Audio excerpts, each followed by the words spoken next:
welcome to the fourth day of Prajna's 16 days campaign against gender violence for 2022. One of the key focus areas of this year's campaign is domestic violence, and this will be the central topic for today's panel discussion as well. The panelists we have with us today are all part of the research project Surviving Violence, Everyday Resilience and Gender Justice in Rural Urban India, which is funded by the British Academy's Heritage, Dignity and Violence program.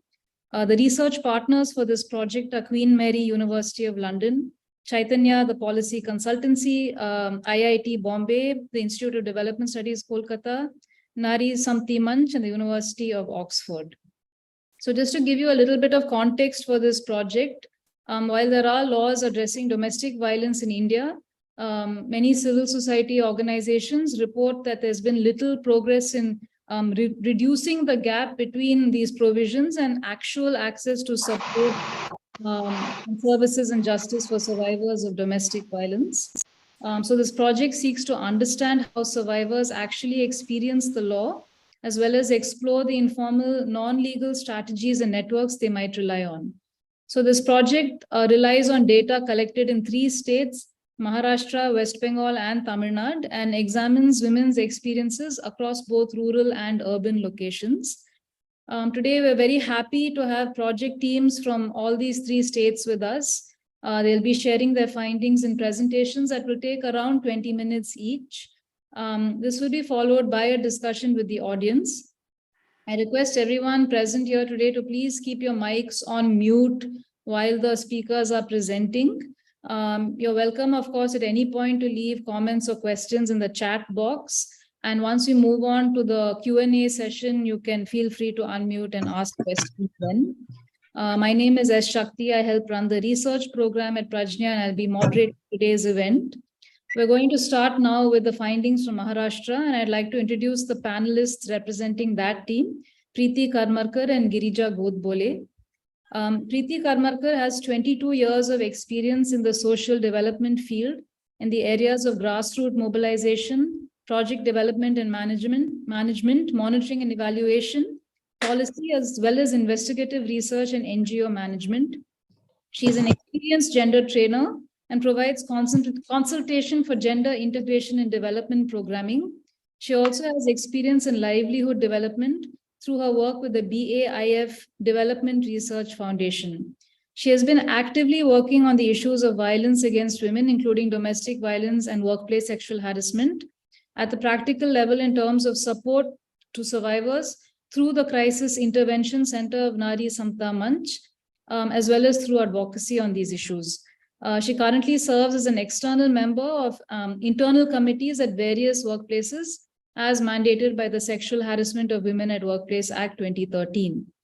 Girija Godbole works at the Ashank Desai Center for Policy Studies at IIT Bombay. Trained in anthropology, Girija has worked in the environment and development sector for many years and is a Leadership for Environment and Development Fellow. She has received the Gates Cambridge Scholarship, Commonwealth Professionals Fellowship, and Robert McNamara Fellowship of the World Bank. Girija is associated with Jeevan Sanstha, a grassroots organization in Pune, working with rural women, and the Katkari, one of the particularly vulnerable tribal groups in Maharashtra. She is also the lead researcher for the study Ground Eye View of Existing Agricultural Tenancy in Western Maharashtra in the times of increasing land scale under the Nudge Foundation Research Innovation Grant. So over to the Maharashtra team. Thank you, Shakti, for that introduction. And thank you, Swarna and the Prajna team for giving us this opportunity to share our findings. As you said, yeah. Girija, I will share the PPT so you can start. Yeah, thanks. So as she mentioned, in Maharashtra, this research was conducted by Center for Policy Studies at IIT Bombay and the Pune-based organization Nari Samata Manch. Before we started the study, we sought clearances from the ethics committees of IIT Bombay, Nari Samata Manch, also Queen Mary University of London, and also the Health Ministry Screening Committee. So after getting all these clearances, we started the fieldwork And the fieldwork, the interviews with the survivors were conducted by the trained counselors as per the ethical guidelines. Yeah. Preeti, the next slide, please. Just a moment. There's some problem with this.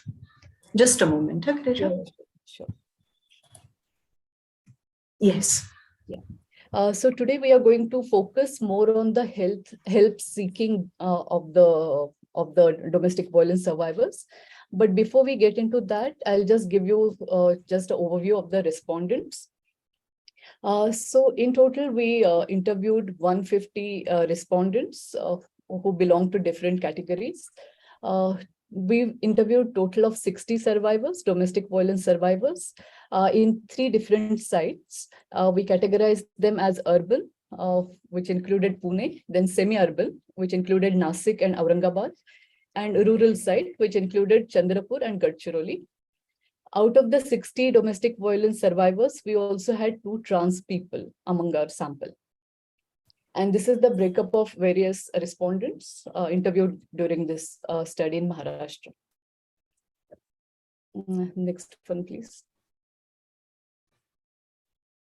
Yeah, just to give a glimpse of the domestic violence survivors whom we interviewed. We had survivors from different administrative or social categories, like general category. Then we had scheduled castes, OBCs. We also had nomadic tribes, scheduled tribes, and then denotified tribes as well. The level of education varied from, say, up to 10th till post-graduation. We also had non-literate respondents, 3. So total of 60. Then among the sample, we also had survivors with different marital status. So we had separated, then some were married, some were divorced, some were deserted, and there was one who was never married. Yeah. When we spoke to the survivors, they said almost 80% of them said that they suffered from all types of violence, like physical, sexual, emotional, verbal, and economic. The most common reason in the rural and semi-urban was like the liquor addiction by the husband and also suspicion. Other common reasons were, again, liquor addiction, extramarital affairs of the husband, coupled with the suspicion. So typically the husband would be suspicious of his wife. So that was one of the common reasons. Main perpetrators were husbands, as expected, then in-laws. But we also had 2 cases in which natal family members were the perpetrators of violence. So as I said, most of the survivors said that they typically experience all sorts of violence. Then some said that they experience verbal, emotional, and sexual, but not economic. So this is the kind of classification. Next one, please.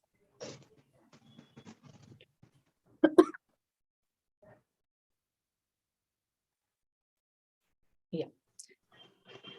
So all the survivors we spoke to said that they wanted to remain in the marital relationship. So they tried coping with the violence as far as possible. And the coping period ranged from 3 months to 36 years. So quite a wide range. So when we asked them, why did you sustain the violence? So the common ones were, like, they hoped for the positive change in the behavior of the perpetrator. Then there wasn't any support from the natal family, or the survivors were not very keen to cause any stress to the natal family. Then social stigma was another reason, and the fear of being blamed for the situation. And also some of them thought that such things, that is the violence by husband, is like a common thing in a marriage, and the wife has to just adjust to it. I mean, there's nothing unusual in this scenario. So we also asked them, like, when was the first time that you spoke about the violence? So many of them said that they spoke within 24 hours after the violence occurred for the first time. Some of them said that they spoke after 1 month, then 6 months. So there also you see quite a range there. Some of them also waited till 5 years to speak about the violence. Next one, please. So we also asked them about the informal and formal ways of help seeking. So I'll discuss the informal ways, and then Preeti will speak more of the formal ways that we came across. So most of the survivors said that first persons they spoke to were typically their parents or the first family. For informal mediation, the first attempt was to organize some family meeting in which, for this particular mediation kind of meetings, both the families, so families from both the sides, used to be involved, and they tried to discuss the issue and try to resolve the issue. And in many cases, the informal mediation worked only temporarily. So the husbands would promise to behave, promise to treat the wife well during such family meetings. And maybe for a few days, they did behave well, but again, the violence resumed after that.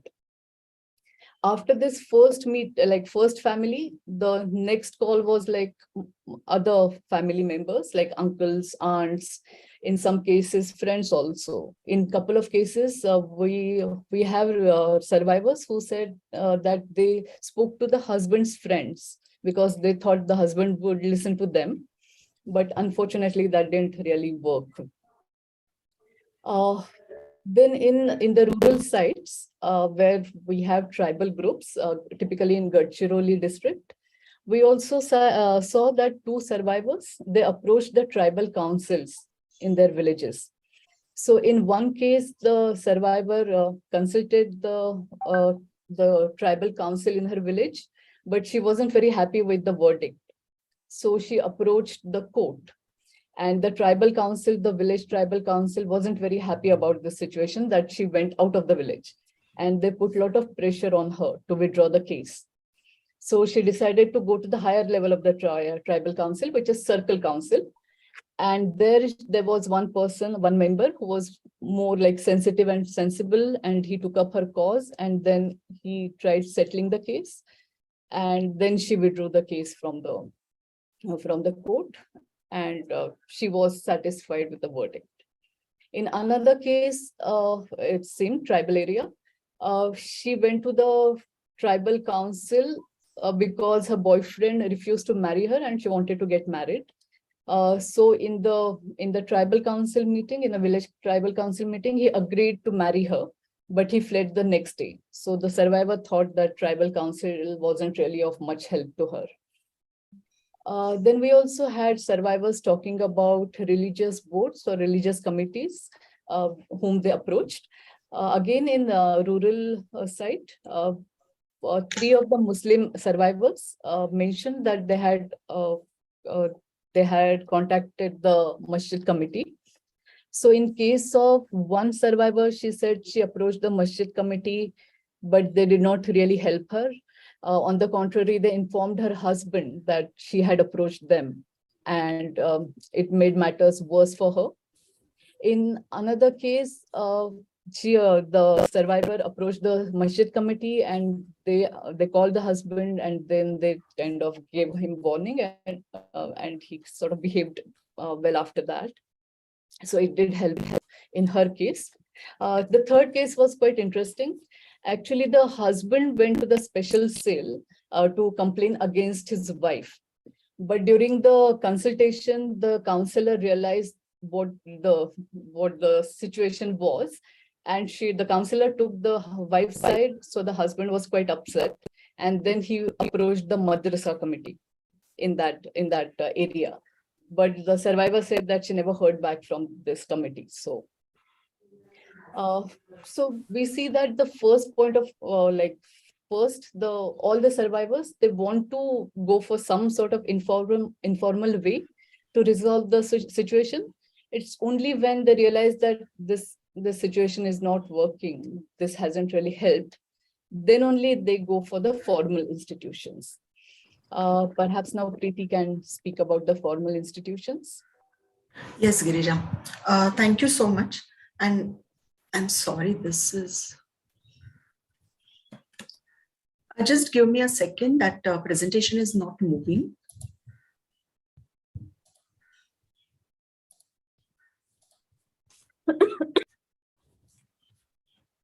Okay.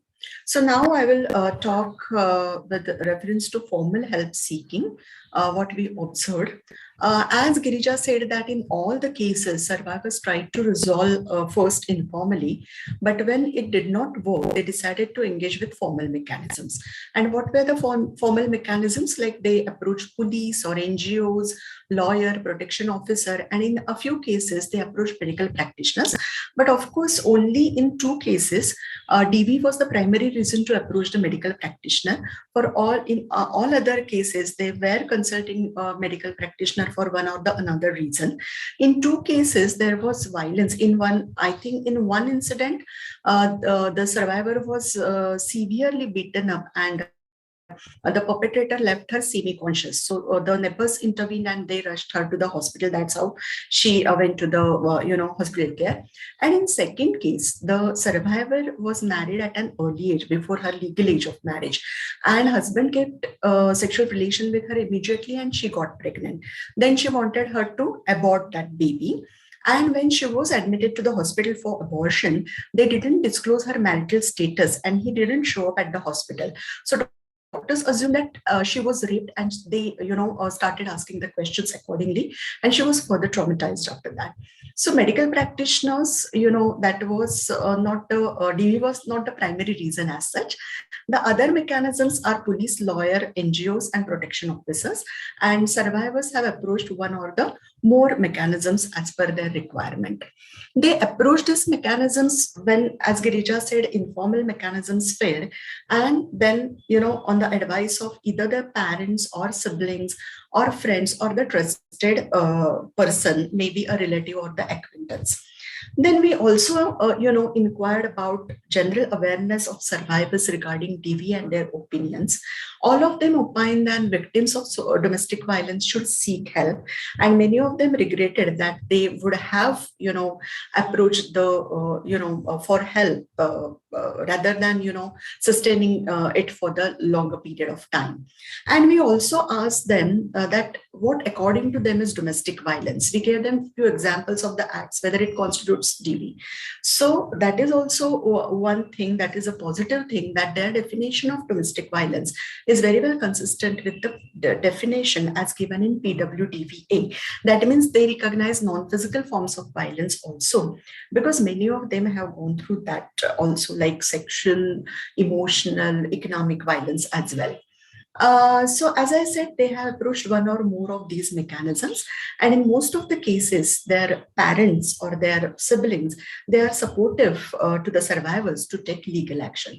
So among our sample, the most of the survivors, the maximum number of survivors have approached the police, then NGOs, then lawyers, and then they engage with the protection officers. Then experiences, talking about experiences of survivors with these mechanisms. About police, out of 51 survivors who approached police, 17, that means 1/3 of them found that police were helpful, in a sense that they arrived in time and rescued the survivors from the violent situation. Then police helped in retrieving the belongings of the survivors after they got separated from the husband, and they also helped in filing a criminal complaint.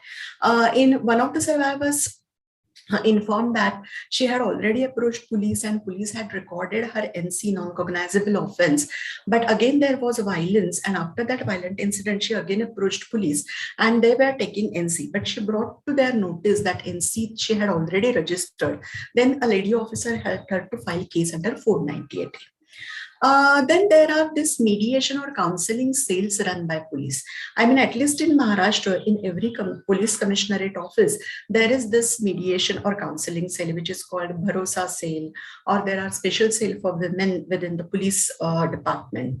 And in many cases, police send them to these mediation cells, where they offer counseling and try to, settle the matter through mediation. Out of 51, 33 survivors felt that police were not helpful in their case. Either they did not take any action, did not take their complaint seriously. They were not ready even to register MC.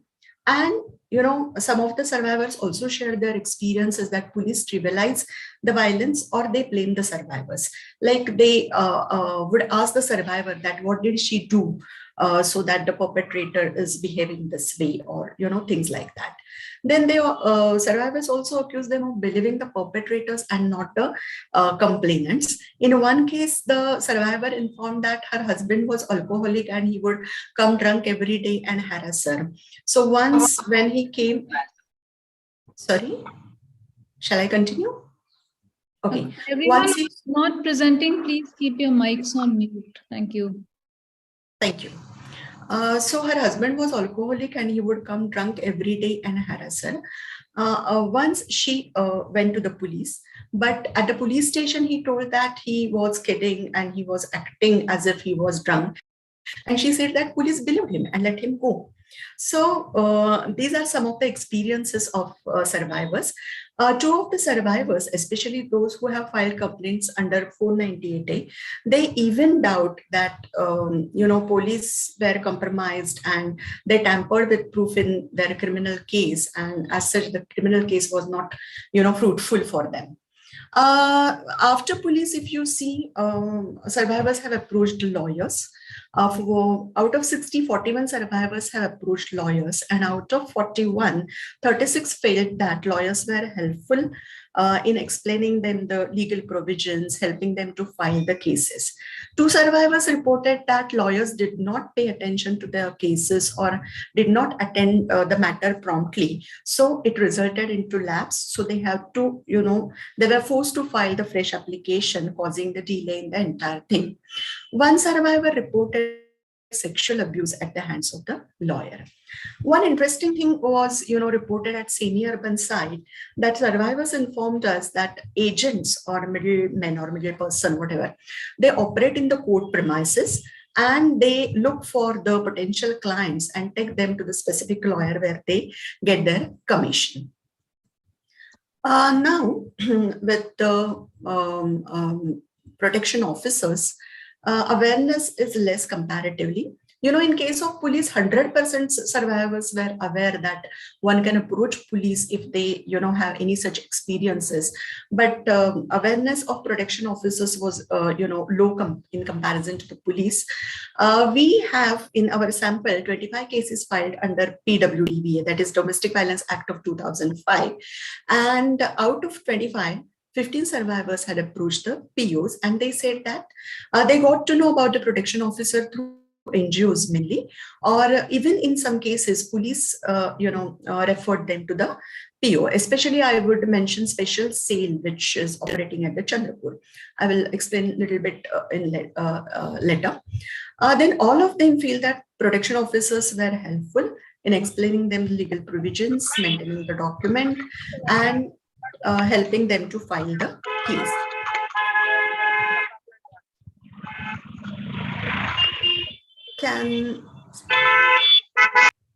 I'm sorry, can you mute your mic, please? I think okay. Yeah, thank you. Then, of course, NGOs, because we are NGO working in Pune on domestic violence for many years now, and we have our network. So actually accessing this sample is mainly through NGOs only. So that may be one reason that in our sample, there is high, proportion of women who has approached the formal mechanisms for help. So NGOs, it is survivors, of course, feedback that they found NGOs helpful in terms of providing counseling, legal advice, and most notably, survivors informed that they are, very, they extend emotional support to the survivors, shelter, shelter provision, and as well as capacity enhancement for income generation. So in these terms, the support from NGOs was, appreciated by the survivors. The special sale which I mentioned at the Chandrapur in Ballar Shah, the special cell for women, which is managed by the NGO called Prakriti, it is at the police headquarters of Ballar Shah. Girija also mentioned one of the cases, and in our sample there are 4 such cases where the perpetrators filed a complaint against their wives, although their wives were subjected to the violence, and harassment of wives were revealed during the counseling process. So I think that is the result of careful handling of the counselors at that special cell. Then two NGOs, Masoom and Chaitanya, they have either worked or have been working as a service provider, registered service provider under PWDVA, and they help survivors to get connected to the POs. And there is one more NGO in Girija, that is Ami Amcha Arogyasati, who helped one of the survivors to get connected to the PO. And there are 3 cases in the areas of these 3 NGOs, work areas, field areas of these 3 NGOs, that there were the first cases filed under PWDVA in their region because of the efforts of NGOs. Now, engagement with law. As I said earlier, 25 cases have been filed under PWDVA and 18 have taken other legal action than PWDVA.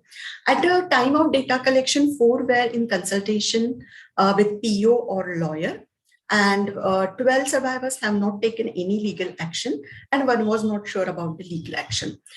Then, so basically survivors engaged with law with a hope that, you know, there will be positive change in their situation.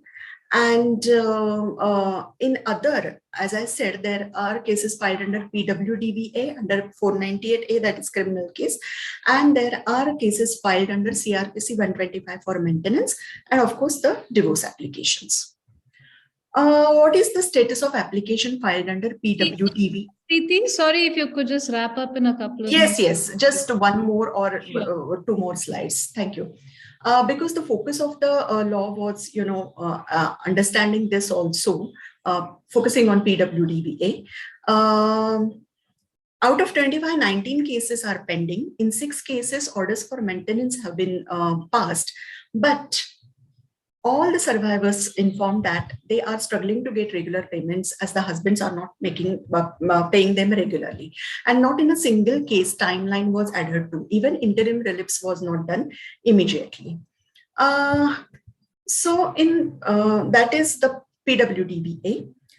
In 498A also, there are only 6 survivors who had filed under 498A, which has been very controversial. We all know that.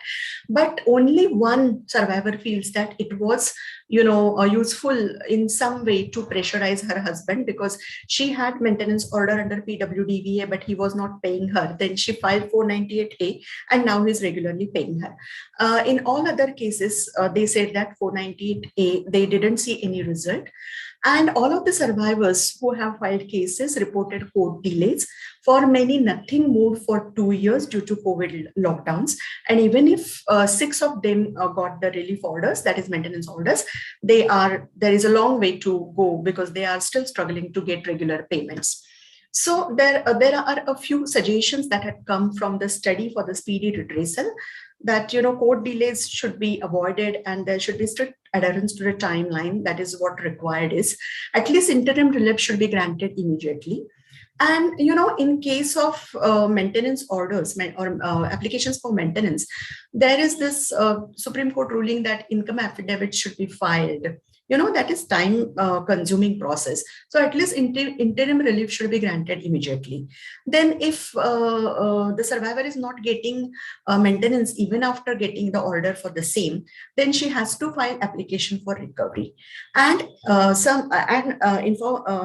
survivors also reported that fresh application has to be filed every year, even if they get maintenance order. So these are all time-seeking procedures, and we feel that those should be reviewed and unnecessary procedures should be dropped. And one more suggestion, very important suggestion that came from one of the lawyers whom we interviewed, is that PWDVA matters should be allowed in the family court. At present, they are heard by the judicial magistrate first class, and those courts are separate. Those courts are different.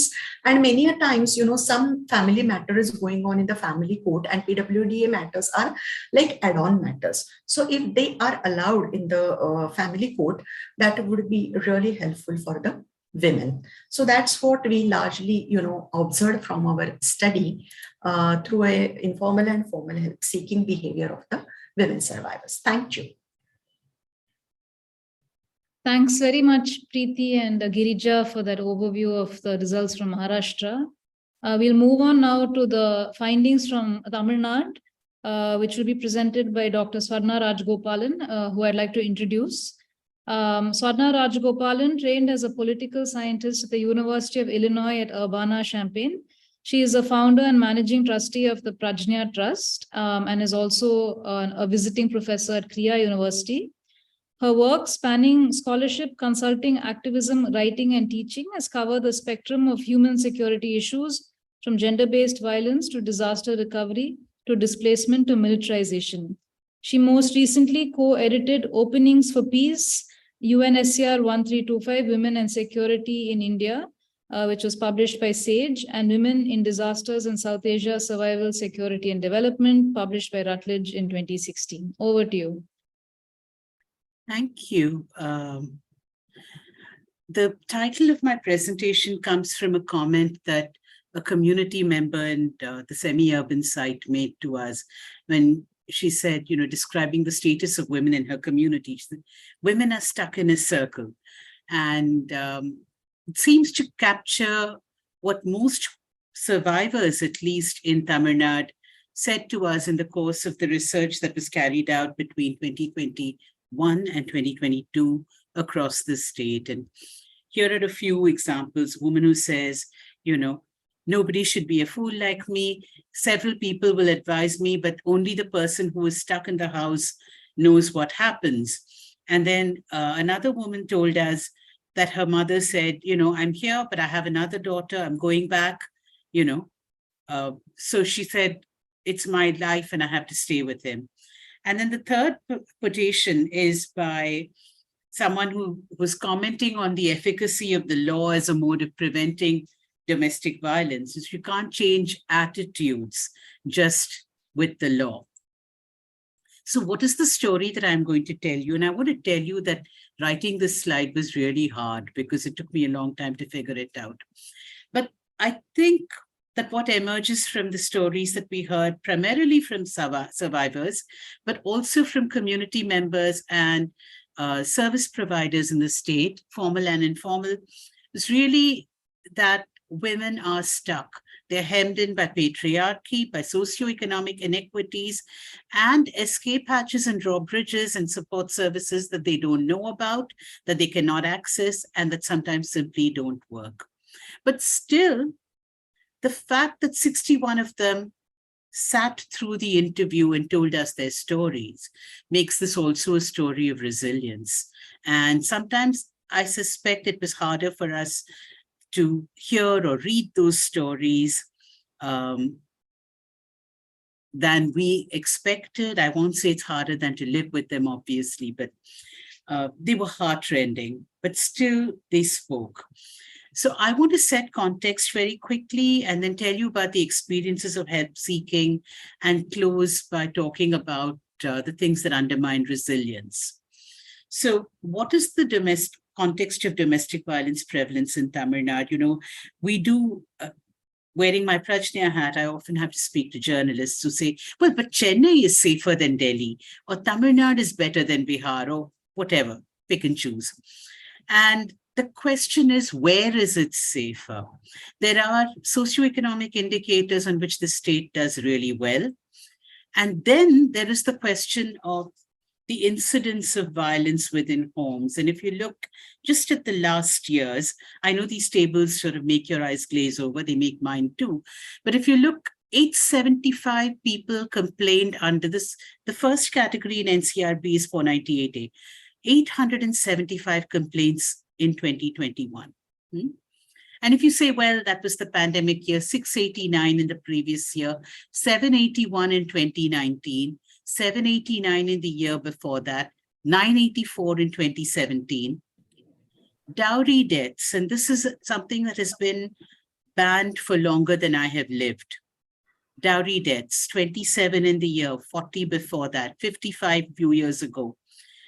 And then you come down, dowry prohibition. This means someone was caught taking or giving dowry.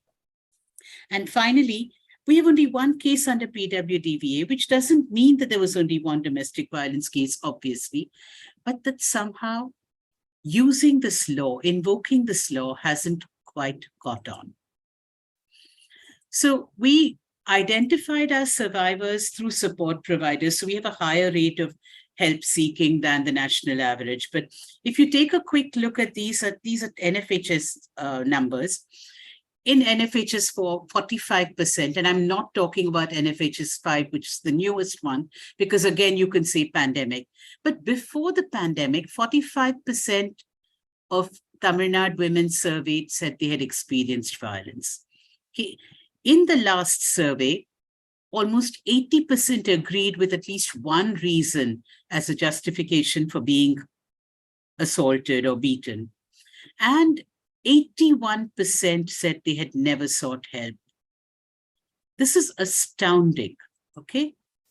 So what was our study? And this is to acknowledge all our partners. And I want to tell you that field research for this project was carried out by Sudurali Ramasamy, who is on this call with us, and Sandhya Srinivasan, who went along with her, and Anu Arun bravely transcribed the interviews that they took. I'm merely the window dressing. I just get to present all this. These are the interviews we did, very similar to the Maharashtra numbers. And I want to underscore to you that we were very sensitive about getting intersectional perspectives. We wanted to make sure that we had a diversity of interviews. And so this is just the demographic details for the survivors we spoke to, in terms of gender, in terms of age, in terms of caste, literacy, faith, education, relationship status, income. So really quite a spectrum, quite representative. Okay, so some things that we struggled with this in Tamil Nadu, we discussed it quite a bit, because if the first question about intersectionality is, does this form of identity affect the experience of violence, of help seeking, of access to justice, then the answers in our data in Tamil Nadu are not pronounced enough to headline the research, right? And it seems that in the context of domestic violence, patriarchy seems to outshine every other identity category, and everyone has very similar experiences of violence and abuse, of seeking help, of deciding to seek help or not, and within their efforts to access justice. Other forms of violence might have actually shown a greater interplay of intersectional factors. If we'd looked at public space harassment, or we looked at workplace sexual harassment, that's my speculation. But these were outside the scope of our project. And we wondered why this was. It could be because of endogamous marriages, and so that within that relationship, it was not so salient.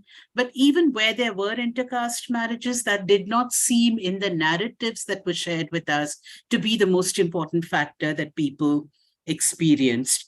Vulnerability to violence seemed to be determined by lack of natal support, whether it was because the natal family was very poor, absolutely, or relative to the marital family, because of the values that they had.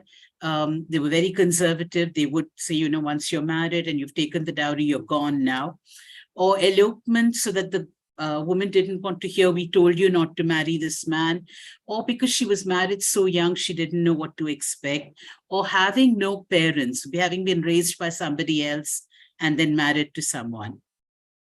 Marriages within kin, which are common in Tamil Nadu, that's cross-cousin marriages or avunculate marriages, I think the correct term, where women marry their mamas, put it simply.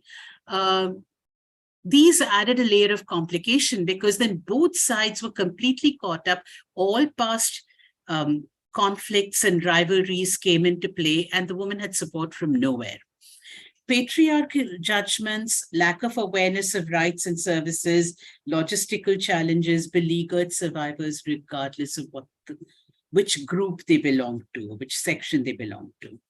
And education and income were seen as sources of resilience, even though rather than, you couldn't say less educated women experienced more violence or more struggles with help seeking, because that was not the case. But all of them located their hope in better education for their children, or if women were educated, this wouldn't happen. If we had an independent income, this wouldn't happen. So the hope was there. So we tried anyway to tease out these factors because we really struggled with this. So just some broad observations. It seemed that age mattered to the extent that the younger the bride, the more vulnerable she was. Education was seen as a factor for creating resilience, although it made no difference otherwise. We interviewed three survivors with disabilities, and 2 of the 3 did not speak about their disability at all. In the third case, she finally found shelter. This is someone who had left her husband, divorced him, gone back to him, left him again. Finally, she found shelter in a home for women with disabilities. Caste was, it was interesting that people identified by government categories.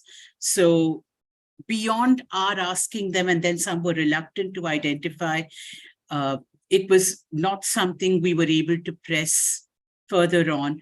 In the case of religion, the only difference we could tell was that Christian survivors invoked prayer as a coping mechanism more than anybody else. And pastors seemed to play a community support role in that they helped with Christian and Hindu survivors when they were asked. Muslims mentioned the Jamaat, but not necessarily as a repository of social authority or effective intervention. And Hindu survivors did not mention religion at all. Again, the experience of abuse was similar across income strata, but the lack of an independent income determined the survivors' help-seeking options, because going to a lawyer was expensive, or filing a complaint was expensive, or where would she live thereafter. So having an independent income was regularly listed as a source of resilience and a way to survive.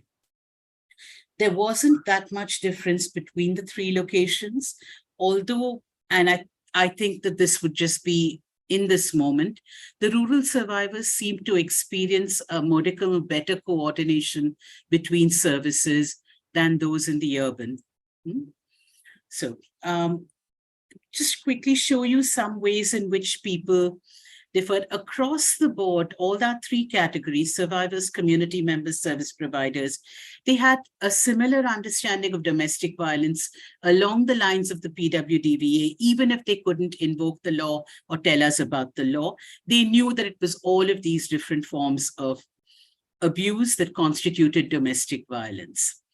But then when we asked, is this true, is this not true, I want to point some of these differences out to you.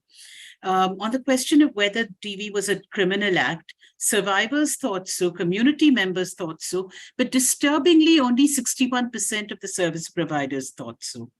Then again, with perpetrators of DV should be arrested and dealt with by criminal law, you have a higher percentage of survivors and a much lower percentage of people around them, that is community members and support providers, believing this.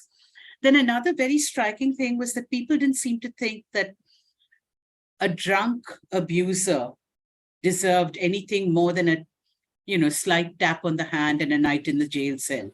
So if you look at these numbers, 8.5 think that DV is excusable if the perpetrator is done, but 20% of community members think that it's okay. And similarly with stress. So one of the things we wanted to understand is what is the community environment? What is the culture of thinking about violence? If you look at this, for those who experience violence, things seem much clearer. Their sense that there should not be so much impunity, people should be held accountable, is obviously greater, but they cannot expect the same level of support or agreement from people around them. We wanted to know how people coped with violence, and most women felt safest in their natal home, most unsafe in their marital home. And, stay quiet, stay calm, don't talk back was a common coping mechanism. most women that we spoke with had no real escape plan, nor wanted one, because they had been taught to think domestic violence was normal and this is just what they would have to live with. And family interventions rarely seem to make a difference. Instead, as I think Preeti and Girija also pointed out, they just made the violence worse. So what actually got people to complain was another question that we went in asking. Happily, very few people felt that when domestic violence victims should do nothing or keep it secret. But then when we talked to members of the community, the word adjust kept coming back to us. And then this idea that women should stay calm, they should stay silent, they should put up with whatever there was. And then in all of the discussions that we had, this notion of an appropriate threshold. When it gets too bad, you should leave. But what is that too bad was something that was described variously by different categories. So just want to quickly look at how long it took survivors to first speak out. And you'll see that most of them took 6 months to a year, if you look at this table. But why then? Why did they wait? They waited because you're supposed to adjust uncomplainingly.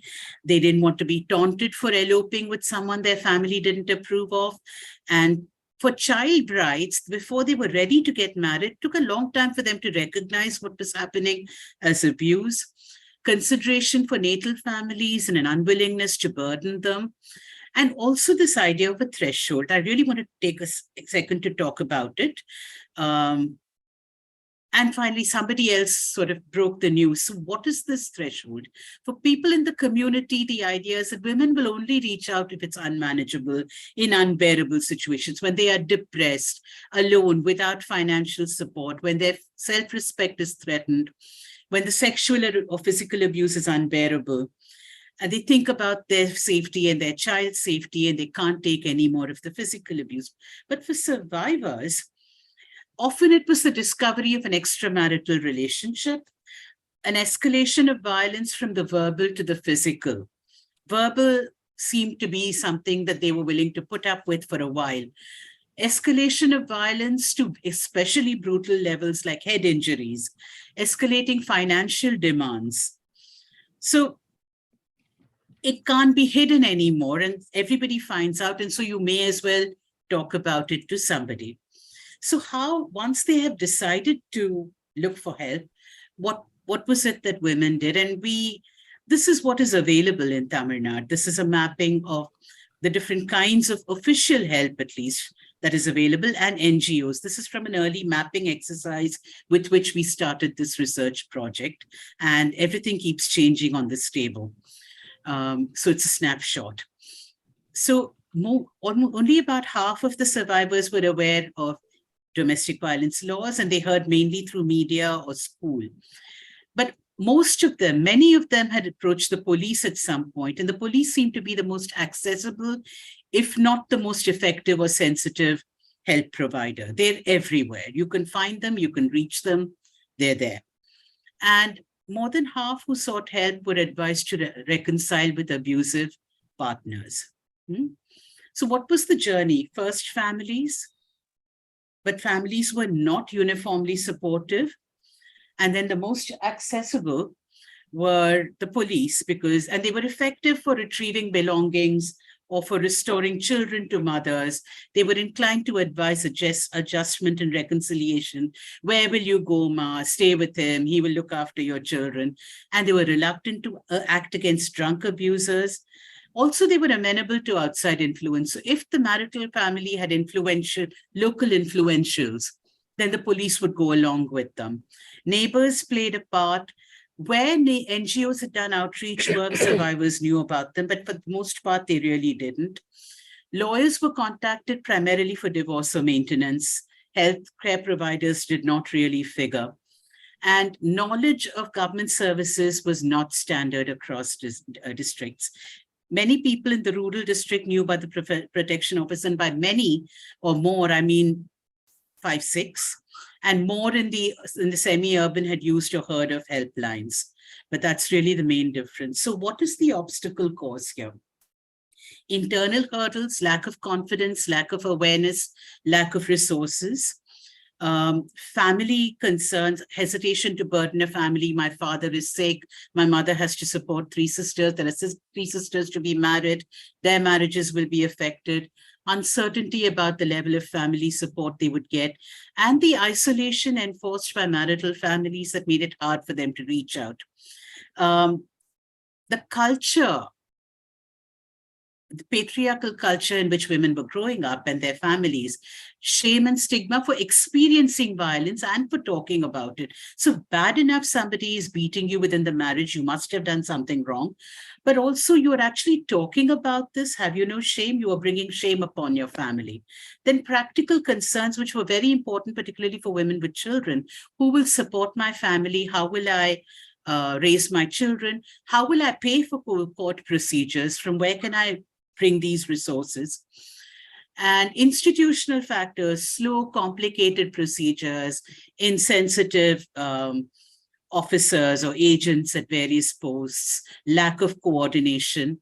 And finally, in the last 2 years, which is the time that we really worked on this project, COVID-19's challenges of not being able to go out, not being able to reach anyone, being locked into a space with your abusers, all of those things. So what is it that undermines the capacity of a survivor to be resilient in the face of violence?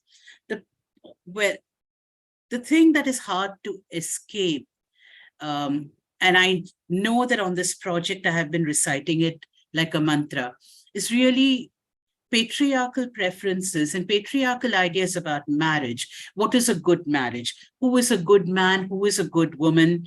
How are you supposed to live? You're supposed to adjust. He's supposed to be dominating. All of these ideas and values that lock women into their spaces have been a very important factor. Then the quality of emergency support, the quality of services, we found across the board that people were undertrained by their own admission. Many offices were understaffed and under-resourced, so that they had to spend their own money to go look out for a case. They didn't have transport, etc. Lack of coordination between services, a lack of sensitivity, particularly with the police and lawyers, and a lack of awareness on the part of all categories that we interviewed, that violence is violence, that they are entitled to have a violence-free life, and that there are laws and services. And finally, concerns about financial independence. I want to close with this slide, which is one of the most evocative questions we asked was, what are your rights? And this is a slide that captures some of their answers. And the most heartbreaking one is, I have the right to live. And when a person tells you that the most important right to them, or the right that they're thinking about at top of the mind, is their right to live, then you know that the work that we have to do on domestic violence has to start very close to the beginning. So I'll close with that. Thank you. Thanks very much. I just want to add that we also have R. Sudaroli from the Tamil Nadu team in the audience today, as well as Kranti Agnihotri Dabir and Saili Ok Deshpande from Maharashtra. We are going to move on now to the final presentation, which will be from the West Bengal team. I'd like to introduce Supurna Banerjee and Nandini Ghosh, who will be presenting on behalf of the team. We also have Kolika Mitra from the team here as well. So Supurna Banerjee is an assistant professor at the Institute of Development Studies, Kolkata. She researches labor, gender, violence, migration, and intersectionality. Her monograph, Activism and Agency in India, Nurturing Resistance in Tea Plantations, was published by Routledge in 2017. She has published in various peer-reviewed journals, including Gender Work and Organization, the Journal of South Asian Development, and the South Asia Multidisciplinary Academic Journal. She is also the co-author of Limits of Bargaining, Capital, Labor, and State in Contemporary India, published by Cambridge University Press. Nandini Ghosh is Assistant Professor of Sociology, also at the Institute of Development Studies in Kolkata. She obtained a PhD degree in Social Sciences from the Tata Institute of Social Sciences, Mumbai in 2008. She has published a monograph, Impaired Bodies, Gendered Lives, Everyday Realities of Disabled Women in 2016. She has edited Interrogating Disability in India, Theory and Practice, and also co-edited with Supurna, Caste and Gender in Contemporary India, Power, Privilege and Politics. She has published widely on issues relating to disability, gender, caste, and other marginal identities. She was also closely associated with the process of framing the new disability rights law in India. Over to the two of you. Thank you, Shakti. And thank you to the Prajnya team for inviting us to present at this webinar. So as the other teams have said, we have also had a similar research trajectory of speaking to survivors of domestic violence, service providers, lawyers, and larger community people. And today we will be focusing primarily on the help-seeking behavior of these survivors as we heard from them. So our data collection happened in 3 districts, Kolkata, which is the urban site, South 24 Parganas, which is the semi-urban site, and Darjeeling, which is the rural site. And in every site, we tried to contact about approximately 20 survivors.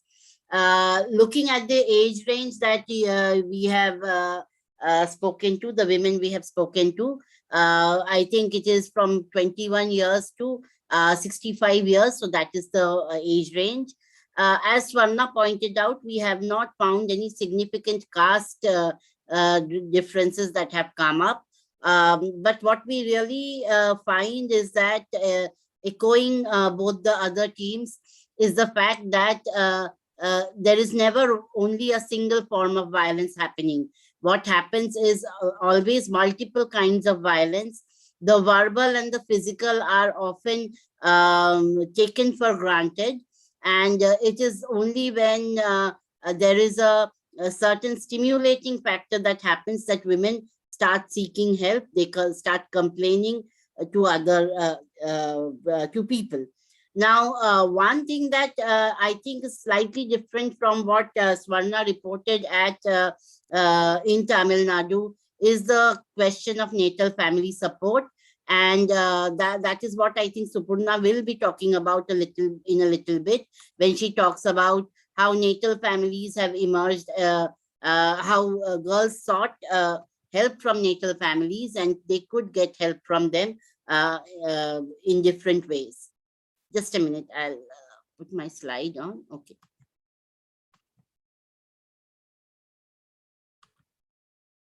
So if you look at this analysis that we are looking at, the formal mechanisms of help seeking include an entire range of people. So the protection officers, the police, the law courts, which includes the lawyers and the justice process of getting justice. And the PWDVA basically looks at all these kinds of networks of support that women can access. Now, out of the people that we approached, we see that 60% of the women approach the NGOs. And this is something that has come out very clearly, I think, in the other 2 sites also. 55% approach the police, and that is a mechanism of seeking an immediate end to the violence that is happening in their lives. Only 3.3% went to a protection officer. Primarily, this was because they had very little knowledge about their rights or the services available for them. And hence, the maximum support that was obtained for these survivors is mainly from the NGOs or the civil society organizations at the community level. Now, if we look at protection officers, we found that across the 3 sites, very few women access the courts or these protection officers. Of course, there is a very big discrepancy here because in Darjeeling, almost none of the women went to the protection officer, whereas in the South 24 Parganas, because the NGO working there works directly with the on the issue of domestic violence, they were connected to the legal system in a lot of ways. So the organizations took the survivors to the protection officers. Also, the protection officers in these two districts of West Bengal and South 24 Parganas are located close to the district magistrate's office. So this enables easy access to the users, you know where they are. And these are also, again, in these two districts, they are long-serving, experienced protection officers in these two districts, whereas in the rural site of Darjeeling, the protection officer had been transferred. And so the stand-in protection officer was a man who is the child protection officer of that district and has been given the additional responsibility to look after the work of the PO, which means that there is a big difference in his orientation to the question of domestic violence. And he had no knowledge of the law or its procedural process to enable women to use the law. The Darjeeling PO also had no motivation for to help women if they wanted to use the PWDVA. Whereas in South 24 Parganas and Kolkata, these experienced POs were really motivated in different ways to help the survivors who approached them. The infrastructural support to these protection officers has improved over time. So we had done a previous study in which we had found that they really had very cramped office spaces, practically no infrastructure. But this has improved now in the last 5 years. They have better infrastructure facilities, but they also have to do a lot of legwork in terms of arranging photocopies and sending summons, etc. Often this burden is passed on to the survivors of domestic violence. And these survivors then have to spend scant resources available to them to register, to Xerox documents, and to follow up their cases. The protection officers are overworked in a sense because they have multiple responsibilities which constrain support to survivors of domestic violence. This is where the help seeking falters in a certain way because the protection officers cannot do all that is required in terms of providing support. As I mentioned before, access to the protection officer is often enabled by the NGOs. And the NGOs really worked as a liaison between the survivors and the lawyers, the protection officers, who they helped the women to connect to the proper lawyers, paid their fees for them, and supported in the follow-up of the cases. So this was the protection officers are working under a lot of stress, and women who approach them do get support, but that is also to a limited extent. When we look at lawyers, now legal aid, if we look at the free legal aid largely, has been ineffective. So there has been lack of financial and infrastructural support from the state, and this is what the lawyers tell us. And many of the survivors too reiterated this because they say that since the lawyers do not charge any fees, they are not interested in the case at all. They do not delay the cases, and in general, they do not assist the women in filing and following up the cases. There are private lawyers who also fight these kind of cases, but they charge high fees depending on the financial capacity of the client, the nature of the case also, and the reputation of the lawyer. So this means that women from poorer sections of society are not able to afford expert lawyers unless through NGOs. Now, the other point that has to be mentioned here is a lot of these cases registered under PWDVA or even 498A, if it is not routed through the protection officer, does not count in the total of the domestic violence cases. So that is very interesting because the numbers then get a little scattered. Survivors who access lawyers through NGOs, and I have said this before also, had positive feedback for their lawyers, irrespective of whether they got a significant sum for maintenance. So this relationship between the survivor, NGO, lawyer is really something that goes on for quite some point of time. And the survivors look at the lawyers as people who can help them properly. So accessing the legal system, but was the last resort for most of these men. When they file legal cases, they do not have any idea about these complicated legal procedures. They don't know what comes after what, when is the hearing coming, when is the order coming, if an order comes, what is to be done. So they are very dependent on the NGOs and the lawyers to follow up the cases. And here the help-seeking behavior can falter if any of these other partners do not deliver. The service providers work with the lawyers who help the survivors with their cases. And this, as I have already mentioned, is at subsidized rate. And the NGO being there actually helps because sometimes the lawyers can manipulate the women also in certain ways. Now, about the court procedure and this access to justice, the question of justice, it is a very prolonged process. I think Preeti pointed out in her presentation that none of the women get orders very quickly. So 6 months is the stipulated time. We have seen that minimum 8 to 12 months for a woman to get an order. And during pandemic, it was affected very badly. The dearth of cases, judges to hear such cases makes this entire procedure very slow.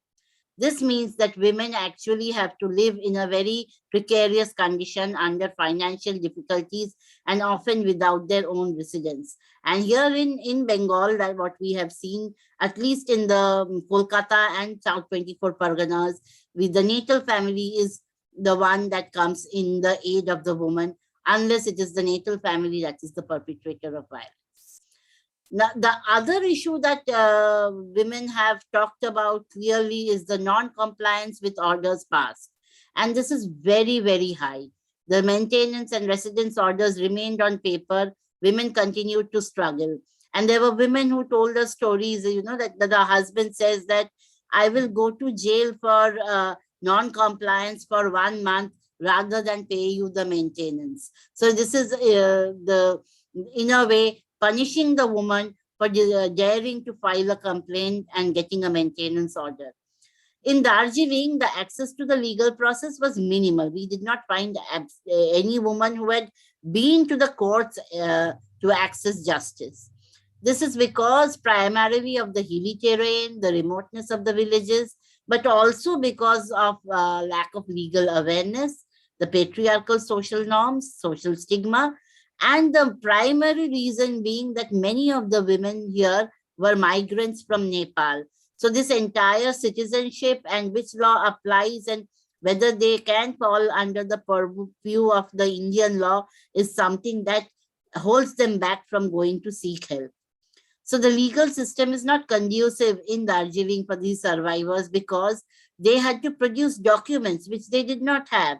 So if you had to provide a PAN or an Aadhaar or some kind of document which proves that you are an Indian citizen, they did not have these kind of documents, which is why the help seeking also remained more in terms of the informal systems. Police, again, differing from the other two groups, most of the cases we saw the survivors did approach the police for help, but the reluctance of the police to file FIRs is something that has been documented by us across all the three sites.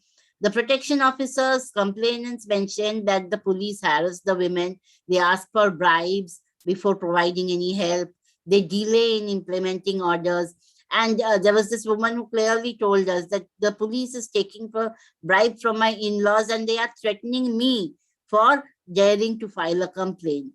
And they also, that is where they collude with the respondents' families. The practice of the police taking action only after intervention and pressure from the NGO is a recurring feature.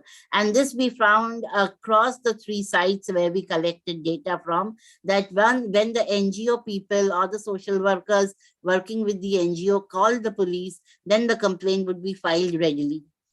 In Darjeeling, the police were the least approachable and helpful towards these migrant women who went to lodge complaints. And this I mentioned before also. Now, if you look at the organizations, and we found NGOs Nandini, in Kolkata. sorry to interrupt. Just that it's been a little over 10 minutes. So yeah, I'll just finish 2 minutes. Sure. Yeah. So the Kolkata and South 24 Parganas NGOs are feminist organizations with a right-based approach. But so all of them agreed that women had the right to a violence-free life, but there was a difference in terms of how they approach this notion of a violence-free life. So, women to be tolerant and patient, must sustain families and social life is one kind of ideology we found. On the other hand, there was this women's right to violence-free and secure life and opting out of families and marriage if they wanted.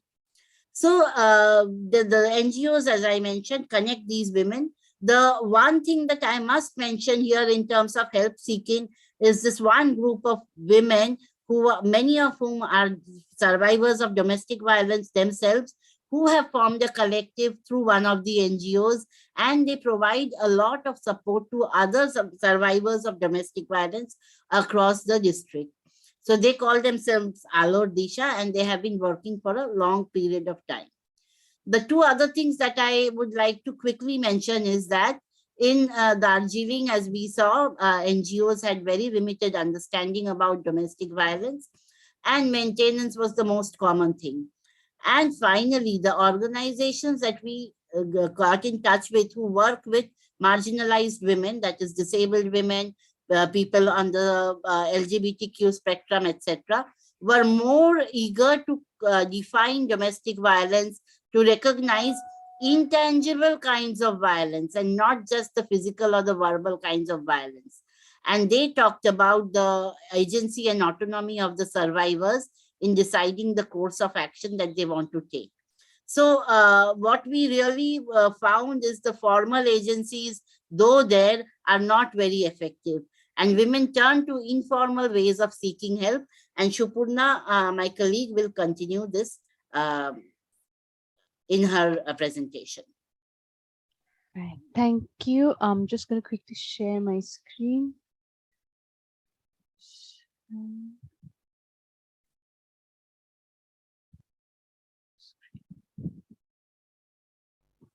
Right. Okay, so yeah, so to continue from where Nandini left, informal mechanisms to deal with domestic violence operates in multiple interconnected layers. For most survivors speaking about domestic violence, we see, and this has been seen both in case of Maharashtra and Tamil Nadu, that it's help seeking was something that would often happen quite a bit later in their experience of violence. And as highlighted by both and also by Nandini, that while there are laws and institutions to protect survivors of domestic violence, there is an entire gamut of, there's an entire structure actually, which operates outside this. And that's what I'm going to speak about. While informal, it's also important to remember that these are by no means unorganized. So there is an order and order to the way in which the informal help-seeking institutions also work. Women, for survivors of violence, the first layer of intervention was the immediate family. This is also, Preeti had also talked about this. The immediate family, the parents, then the extended kin. So we would have sisters actually emerging as a very important part of the support mechanism by providing information, intervening and speaking to the marital family of the survivor. And then you have, in the next category, you have neighbors. So you have neighbors who have also, we also had neighbors, women speaking about neighbors intervening when they would hear fights with among the husband and wife, or hear of abuse by the husband. Also, neighbors would provide support in the form of giving them providing information, taking up the child, protecting the child.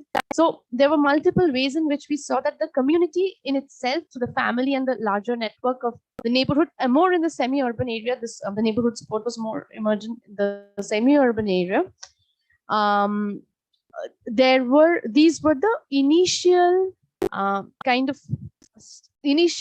areas that the survivors approached, whether they would go for formal or informal mechanism. And unlike in the case of Maharashtra, there wasn't an essential linearity between the failure of informal mechanisms and then approaching formal mechanisms. Often there were instances where the two would also be, there were instances where you would have informal mechanisms, their limitation, and then formal mechanism. There were instances where women only approached informal mechanisms, and there were instances where informal and formal were both approached by the women. So we had all the three kinds of trajectories. Now, generally beyond the community level intervention, informal mechanisms were of three types, and that's what I'm going to talk about in this in the rest of the 7-8 minutes. First, there were those institutions which by themselves were legal formal institutions, but with little or no role prescribed in the state designated protective regime of domestic violence. So the power and legitimacy they enjoyed was as public institutions, and this was often accessed by survivors and also sometimes by the perpetrators to even to effect mediation. These forms of informal mediation were also quite closely linked to the kind of site. So we saw different kinds of informal mechanisms of this kind being central in the rural, semi-urban, and urban sites. The most commonly accessed and prominent body in this category was the panchayat. This we saw mostly in the case of the semi-urban site of South 24 Parganas, where a panchayat intervention was sought in a large number of cases, even when it did not lead to this kind of meetings or mediations called by the panchayat. So the panchayat would do something called the Mimangsha, which was basically a meeting where they would summon both the parties and then and give a kind of a judgment. So even when it didn't extend to that Mimangsha, even there in those cases also we see the panchayat becoming quite central as a mediating organ. Their formal position in the political governance structure allowed them to play a quasi-formal role. Grassroots groups affiliated to NGOs such as the one that Nandini had already talked about demonstrated how such mediations could also become a double-edged sword. While women were usually looked to approach formal institutions like the police or the court to redress their domestic matters, as they mostly looked for redressal which would allow them to remain within the marriage with a certain level of manageable levels of violence. So what they were looking for when they were seeking help was to manage the violence rather than to exit the violent domestic. This has been almost across board the experience that we've seen in all the interviews in the three sides. Some of the grassroots activists, however, said that in the last few years, they themselves have stopped encouraging the women to approach the panchayat for these kinds of mimangshas, or these solution mediation things, as it was seen that in some of these mediations were followed by escalation of torture, and in 3 cases actually resulted in the deaths of the survivor, deaths of the women. Sorry. Ankita, 36-year-old woman from South 24 Pargana, recounts how after an attempt to murder by her husband, she approached the panchayat, but she wasn't believed. It was only when her uncle-in-law came up in the support of her claim that the panchayat decided to summon the husband and warn him off. While everyone admitted their guilt, in reality, there was no real change in her life. But much like most of the other respondents we spoke to, she did not really go back to the panchayat again, as she felt that this might lead to people questioning her character and her lack of effort. So she felt that since it didn't work with the panchayat once, it didn't make sense to go back again. This was very typical as a response among the women we spoke to. Similar to the panchayat, we saw the functioning of Samaj in Darjeeling, which was a local level mediation structure for several households. Darjeeling is our rural site. That of several households belonging to the same caste in one village, cluster of hamlets. Samaj was the first and most informal mechanism for settlement of disputes, including domestic violence.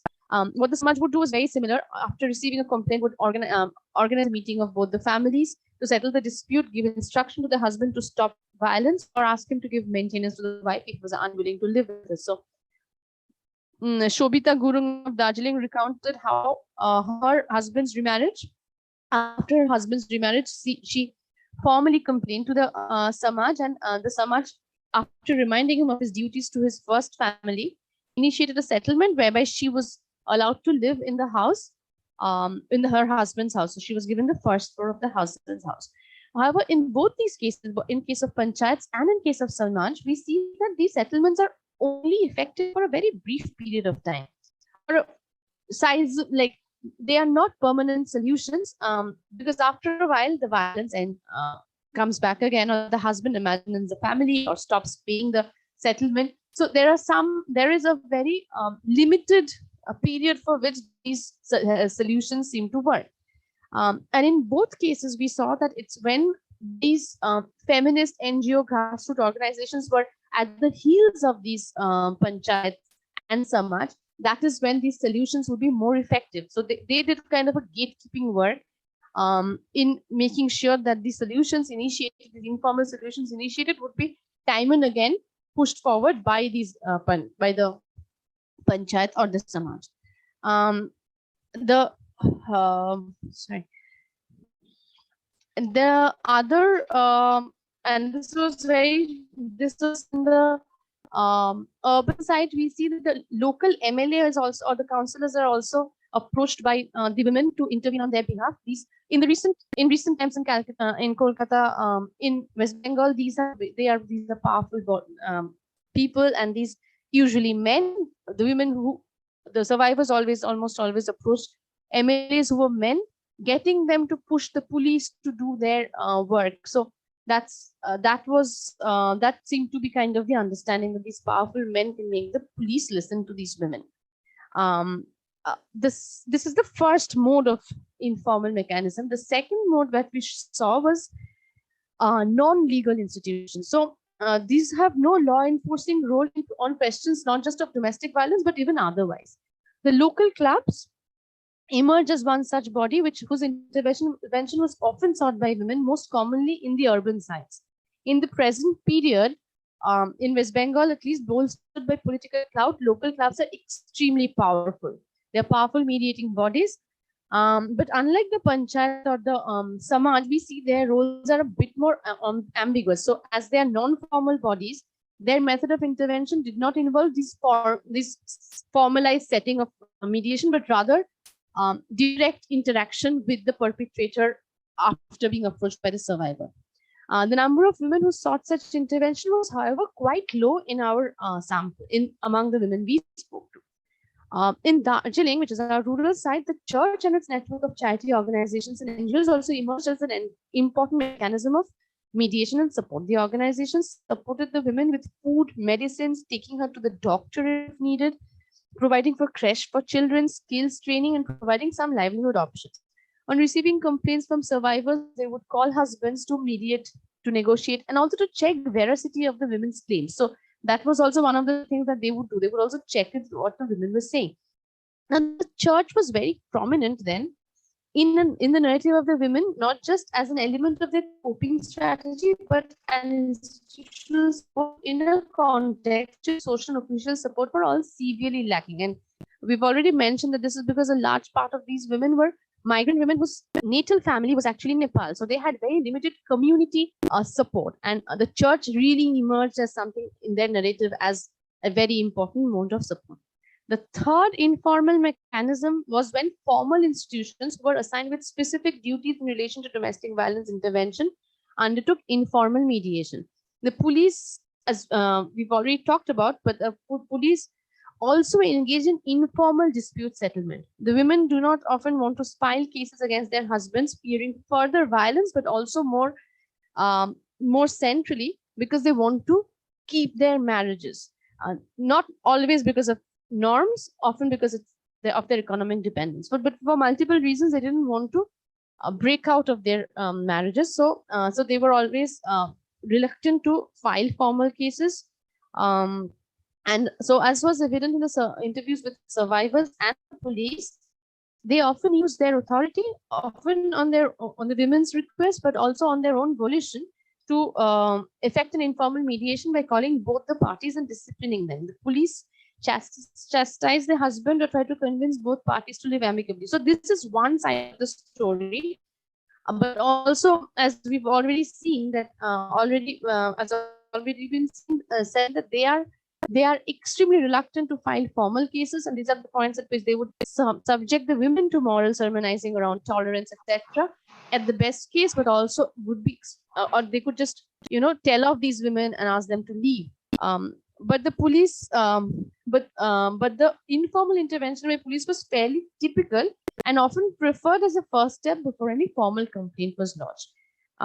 But we see in both their informal and formal forms of mediation, there's a clear lack of awareness on gender and sexuality, insensitivity, irresponsibility, and also inefficiency on the part of the police. So in spite of these mixed response, we see that this keeps emerging in the kinds of narratives that we've gotten, both from the women and from the NGOs. The role of the NGOs, I want to talk about one more time a little bit, that these were, while they were listed as formal service providers, as we already saw, that they provided logistical support which was well beyond the ambit of the law. They would work with the survivors of violence even when these women would not file domestic violence cases, look to provide them with livelihood training and all of this. So they emerged as a legal institution. Apart from the role that they had as service providers in the law, they also tried to push this role to a point of becoming very central liaising and logistical base for these women. Now, so just to conclude then, the experience of formal and informal help seeking, but particularly a formal informal help seeking, then shows that the domestic is not always understood to be a private, intimate space. Mediations essentially rely on the clout of the mediator and the fear of backlash by the perpetrator. So it's essentially a game. This is essentially what happens is a question of power play. So the husband, usually the husband and the marital family, in some cases the natal family, being more powerful than the woman who's being subject to this violence, is then disciplined by somebody or some institution which is more powerful than them. So it's essentially using the same logic of power. In the long run, however, they offer temporary solutions, and it's a matter of time before the mediated peace collapse, leading to the survivors to either exit the domestic space, lodge formal procedures, or lapse into leading a life of violence. Second, it was evident that such institutions were embedded in the social hierarchies of power of dominant heteronormative caste, class, and gender interest. And even in cases where they acted in interest of the survivor, this did not entail questioning the fundamental hierarchies of power which regulated social relationships such as marriage. Mostly such interventions revealed a lack of awareness around gender and power. They showed an inability to acknowledge and problematize the power dynamics in the domestic side, and instead was geared towards maintaining the family. What was interesting was, however, that these organizations and these bodies did not necessarily perceive any essential contradiction between the law and their mediation. The law was rather the final step of a mediation process in which they were the first step. So all of this was viewed by the women and by these mediators as ways to keep the shangshar or the household or the family intact. Just the last bit is that since these mediations were brought about by these institutions were fragile, their support could also easily flip to the other side, to the side of the more powerful. Many of the survivors spoke of this changing role of the panchayat, police, and local club, who, while starting in their support, soon became instrumental in perpetrating, rendering invisible, and legitimating the violence and abuse they faced in their domestic sites. This was most evident in cases where survivors of domestic violence identified as gender non-binary or were outed as gender non-binary. So thank you. I end there. Thanks very much, Supurna, Nandini, and to all the speakers for all your very detailed presentations. I think we've all learned quite a bit. I see we already have a few questions in the chat. I'm going to read out a couple at a time now. If anyone else would like to ask a question, or if you have a comment, again, feel free to leave them in the chat box, or you can also raise your hand and unmute if you'd like to do that instead. I want to first get to a question from Sadhna Dadich. They say that they ask everyone about the lack of budgetary provision is are financial concerns a reason for why perhaps services are not being provided? by the state? Is that something that any of you could speak more about? We also have a question from Shri Manjori Guha.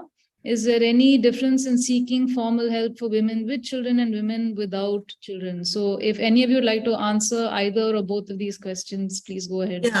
Yeah, Shakti, I would like to respond to both of these questions. Shall I? Okay. Yes, please go ahead. Yeah. First, a question regarding protection officer. Resource, budgetary provisions is one issue.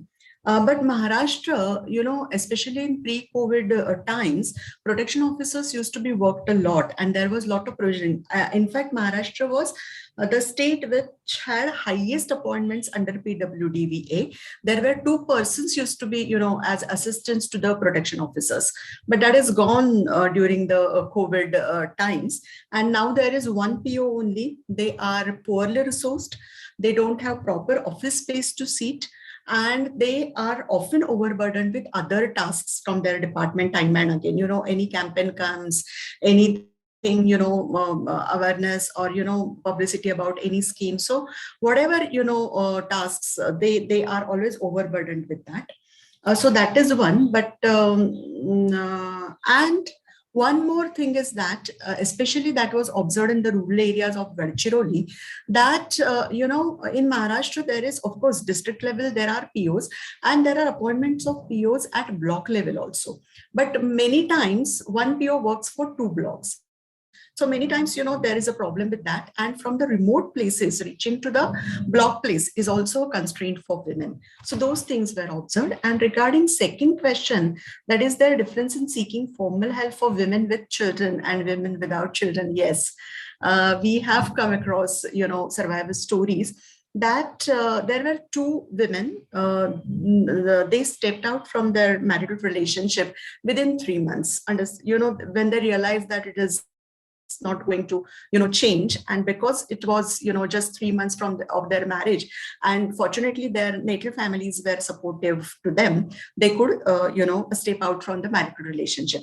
But all of the women who were subjected to violence for longer durations, like 5 years, 10 years, or even more than that, one of the important reasons they were forced to be in that abusive relationship was their children, as informed by them, because they didn't have any support from their native family, and they were unable to raise their children on their own due to lack of support, or they were not able to earn that much money or things like that. So certainly there is difference between women having children and not having children. Thank you. Thanks, Preeti. Would anyone else like to answer this? Yeah, the similar experience like Maharashtra, we also have. Protection officer, we have only 1 per district, and they have to travel along, and they have lot of logistics problem, like they can't travel for longer distance and go to the interior village, and they do have a don't have the support also, there is a lack of resources. They themselves need to go and serve the notice, and there is no assistance, even though they have it in paper, like there are 2 assistants for them. There is a lack of the resources for them to help them out to carry out their duties. And also we see the lack of coordination among the services itself, like the helpline and the PO, and also the one-stop center. That thread of coordination also is not very well built. So that is also, I think, that is one of the reasons how they can't provide the services better. And for the second question also, I want to respond. The children, as Preeti said, yeah, it's a major hurdle for the women, to think of move out of the relationship, or even to take any steps to take the help from anybody. So, and also I can tell you, there are some of the survivors who also said they saw the children suffering in the situation, and they took the bold step to leave the relationship. So that also can be the reason for them to take a step forward to, in their, to decide whether to stay back or that is also in one or two cases, like, even the children suffer. So I want to leave the relationship. So that also had happened, even though in the minor percentage. Thank you. Thank you, Sudhir. Sudhir, they were speaking about the Tamil Nadu context. Would anyone else like to respond before? Can we I move? just add one line to this? Sure. I think a lot of this is similar, but in case of West Bengal, in these districts, because we've worked here before as well, especially in the semi-urban and urban, the lack of budgetary provision actually is a very big demotivating factor for these women. They keep talking about this and identify this with lack of political will on the part of the administration and the government. So that is something that I just wanted to bring. Thanks, Supurna. I would just If I may add, just, yeah, sorry, Swarna, please go on. I just want to say that while the lack of budgetary allocation is very important and critical and it influences many other things, I think Supurna's point about political will is important. I think that sometimes we also, when we stress that, we end up assuming that an allocation will make the difference. And we've seen with Nirbhaya fund allocations and so on, that they actually haven't. So it's many parts. It's the willingness to train. It's the willingness to have ongoing training. It's the willingness to provide not just money, but a support staff, a vehicle, and a variety of other things. So. Thanks.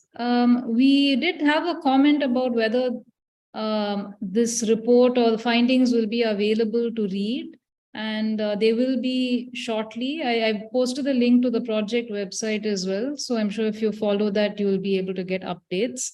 There was a related question on methodology from Sangeeta Rege. I'm sure all of you can go on for quite a bit about the methodology used in the study, but if you could just maybe give us a sort of summary or a brief overview, that would be helpful. I'm just going to read out one more question and then you can take them together. We also had a question from Aditi Panda about disability and how that factored into your findings. So if you could answer both of those questions.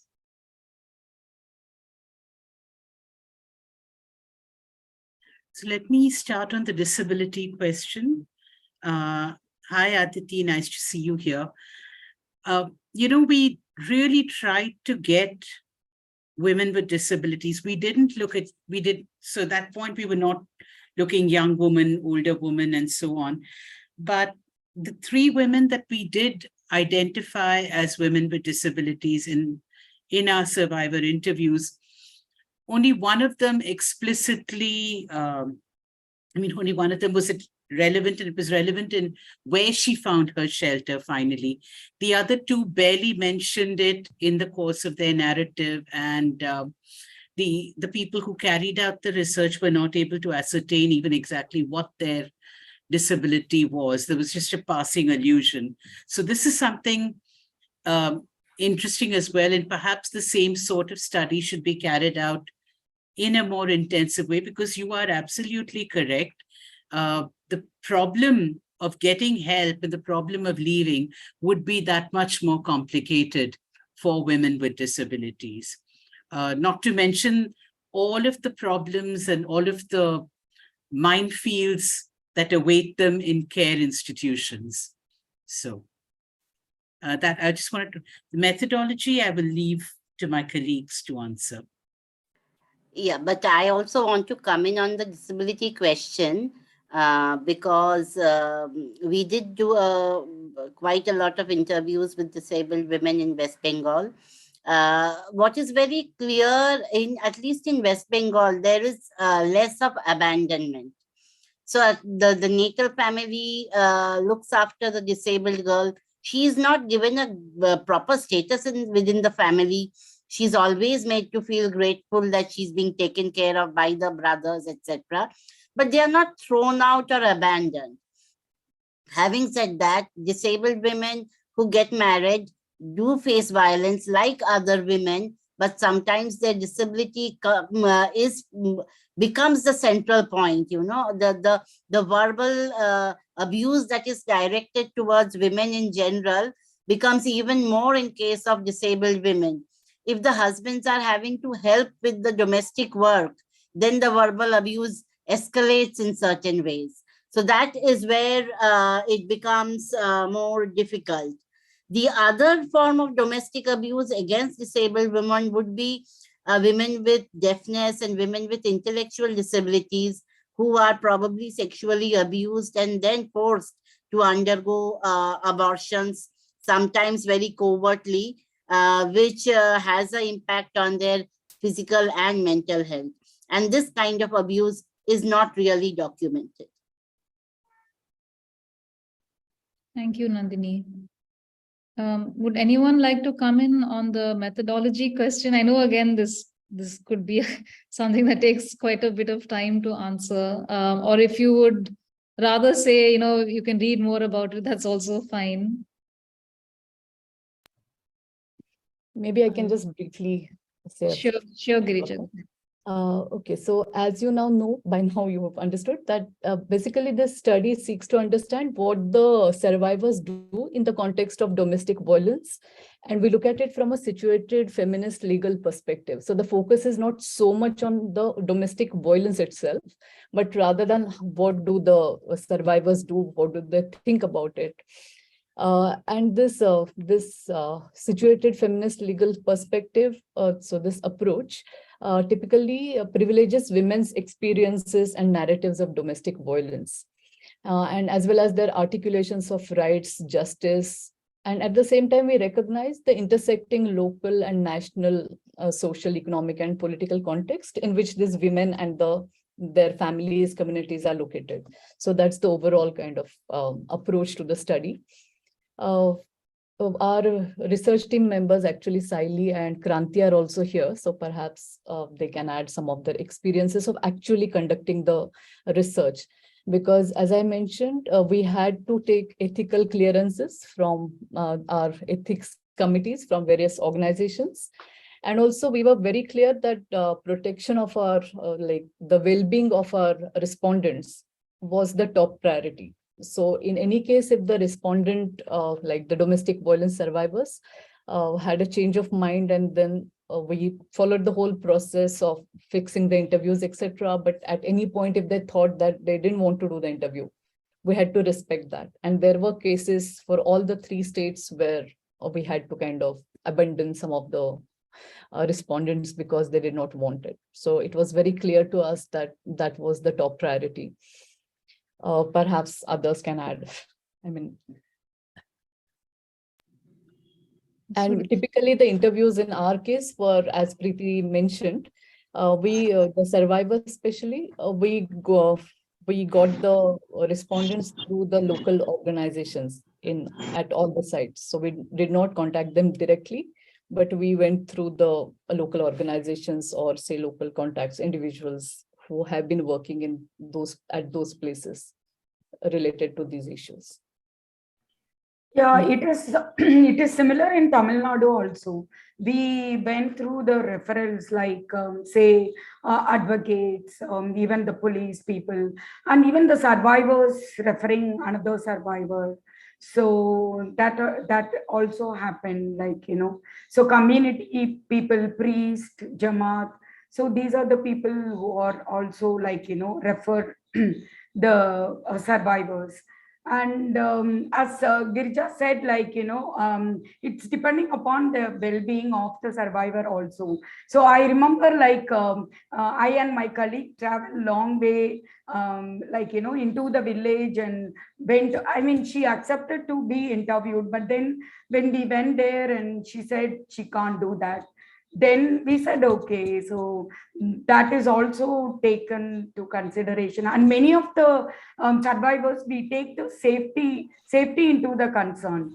And many of them, we have not met them at their home because they live with their husband and in-laws, and they don't want to give the interview there. And we waited for a longer time for them to respond back. And even we interviewed them in the park, public park, and in the office of NGO, and in the church. So there are several places we met them, and their safety is very important for us to, like, yeah. So these are some of the points I can think of right now. I would just like to add with what Girija and Sudhir said, that along with the well-being of the survivors, we were also concerned with our researchers also, because interviewing this kind of, listening to those stories, that may, one may suffer secondary trauma as well. So regular debriefing sessions we used to organize, and, breaks in between the schedules of the data collection. Those were also planned. So we were also concerned with that our researchers should also not suffer with this kind of secondary trauma. And just another thing that I want to add is that this is very similar methodologically, obviously, because we're trying to make these comparable sites also.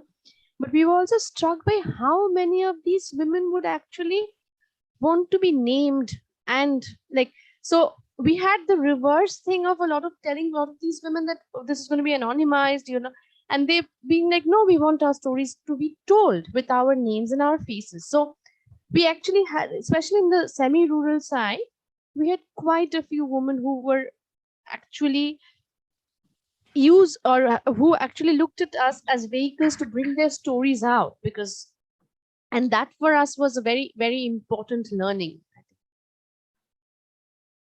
We have conducted many interviews on call, because they don't want to reveal their identity. They don't want us, they want to tell their story, but they don't want us to come and meet them in person. So I think this happened mostly in the semi-urban area. Say they don't want to reveal, and we conducted anonymously, on-call interviews. That is also important thing to be shared. Interesting contrast there. Yeah. Dr. Aditi, I did see your hand up. I'm just going to read out the remaining questions in the chat and then get to you. We have a question from Dhanashri Sontake about whether your study or maybe any other study you know of looks at how children, their behavior or their opinions, factor into what one can learn about domestic violence and how it takes place. I don't know if that was within the scope of your study, but maybe there's something you could point to that does look at that. We also have a question from Ananya Chatterjee. Have the researchers here come across women with children who have independent sources of income, but yet do not wish to leave their abusive marriages? Would anyone like to answer any of these? Yes, this we had also observed that they are financially independent but wanted to be in an abusive relationship because they were of the opinion that children need both the parents. And in some cases, children itself were the turning points for them to leave the abusive relationship, because they were under, the survivors were thinking that children need both the parents. But at some point of time, children told them that they didn't want to be in that kind of abusive environment. So both the, things we observed. Thanks. Yeah, similar to what Preeti says, we have also found many women continuing in marriages. In the semi-rural side that we had, most of the women had their own means of livelihood, but they found it difficult to leave because of the larger patriarchal value systems within which they are located, and not just because they couldn't walk out. But we also have stories where children have helped the mother to walk out of the relationships, children who have grown up and then told the mother that let's go out, where mother and son have established a separate household from the husband, who comes and goes but is not a part of that family unit. So, there are different ways in which women have been dealing with this question of violence. I would just like to add on the question related to children, sharing the views on domestic violence to children. We observed incidents of intergenerational cycle of domestic violence continued in some of the cases.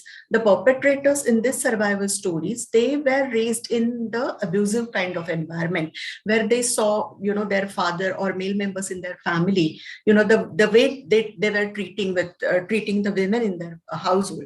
So that kind of cycle continued, and in one of the cases the son of that survivor helped her to step out from the abusive relationship, and he says that he cares her a lot, but mother feels that he's kind of controlling her not to go here, not to go out, not to work outside, kind of. So these things also we observe in these stories. Yeah, so two things I wanted to add to what Preeti has been saying. One is the intergenerational violence and how violence in the natal family in childhood often leads to stresses in the adulthood, mental health issues, which they hide from their husband and their marital family, and leads to further domestic violence. So there's this kind of complicated issues that we witnessed very clearly among 2-3 women, at least the stories of 2-3 women, very clearly this came out, this intergenerational violence. But the other side of it is that abusive fathers are now helping their abused daughters to come out of abusive relationships. So what the contradiction it is in a certain way, that the fathers who were beating their wives and shouting at them, the daughter saw that, daughter is married in an abusive relationship and the father is helping her to come out of it and saying, don't go back to that man. So this is the intergenerational change in another way. Right. Thank you. We have a question from Satrupa Bhattacharya. Is there a difference between survivors in the urban and rural areas in terms of the readiness to approach legal or formal support? And I'm sure since all of you were trying to find that contrast between rural and urban, you must all have something to say about that. Does it differ from one state or site to another? We have a comment from Ananya saying it's quite interesting how women deal with their stories of violence and exercise agency in spaces where they can. And again, this question of agency, if that's something that any of you would like to speak more about, please go ahead. And Aditi, also, if you'd like to unmute and ask your question now, please do so.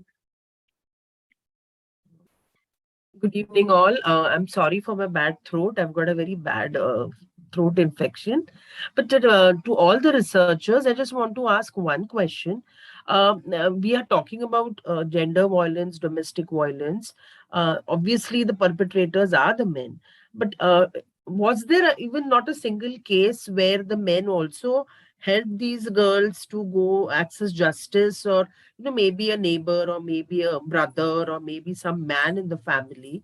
So were there, because now the awareness and the gender is on gender while domestic violence has increased. So the men are also realizing things that every time we can't say that the men are perpetrators, or definitely when it comes to domestic violence. But were there also cases where the men also helped these women to get access to justice, or to get livelihood, or to get some kind of or act as mediators? I just wanted to ask that question to the researchers. Thank you.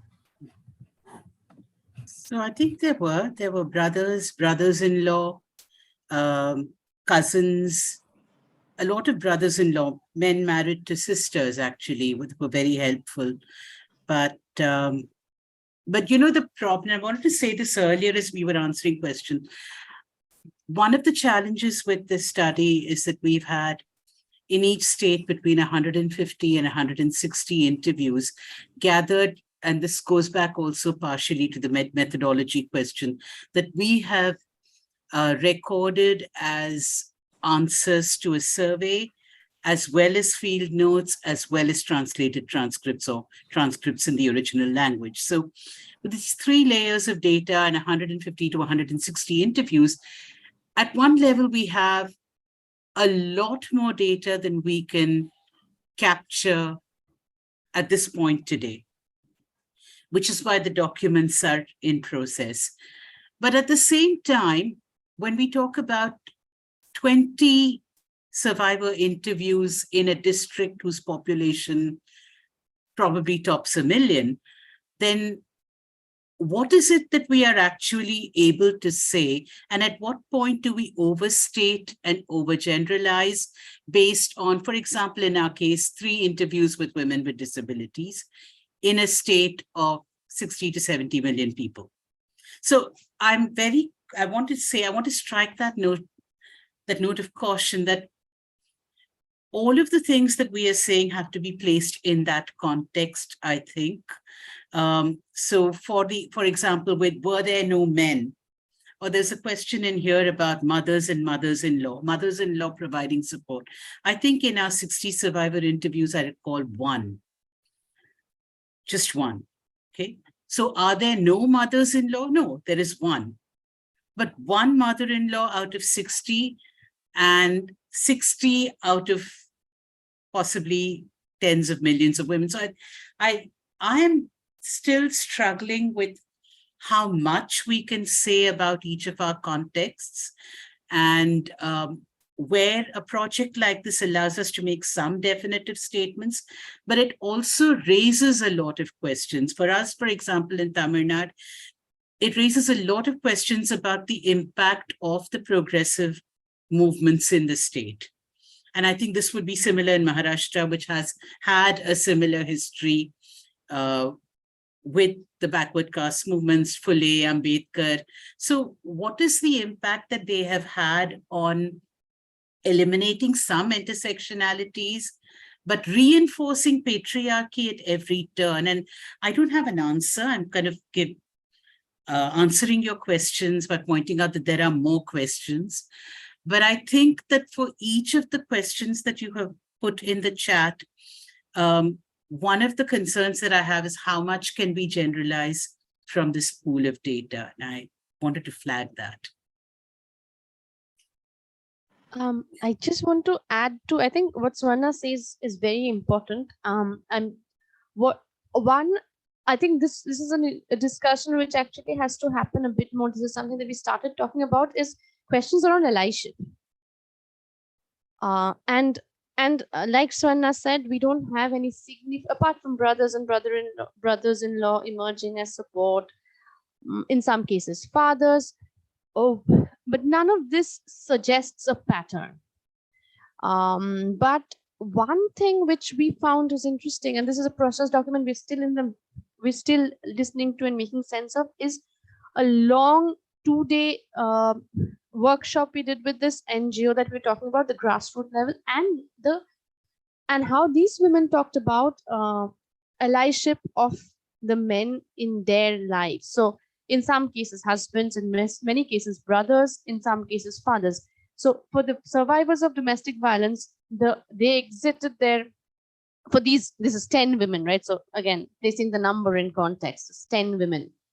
10 women running an organization, but many of them talk about how after exiting, they have had allies in forms of their male kin, or some women who had faced marital family violence, especially from in-laws, having the husband emerging at some point as an ally. So there are these glimpses of stories, not something which, like, this is actually to reiterate what Swarna said. This is not something that suggests something else is going on, but again makes us think about how feminist organizing can think around allyship a bit more seriously, maybe. So yeah, so that's and I just want to quickly also touch upon the other question before others will add, is that we found quite a bit of difference in terms of help seeking in urban and rural areas, and a lot of this goes to the availability and access. So our the rural side that we had, the hilly terrain, the kind of women we spoke to, their sense of being removed from the larger central structures of power, all of this very, very significantly framed the ways in which they sought help or did not seek help, right? So there was a difference across these structure, across these pieces, and a lot of this difference was actually infrastructural.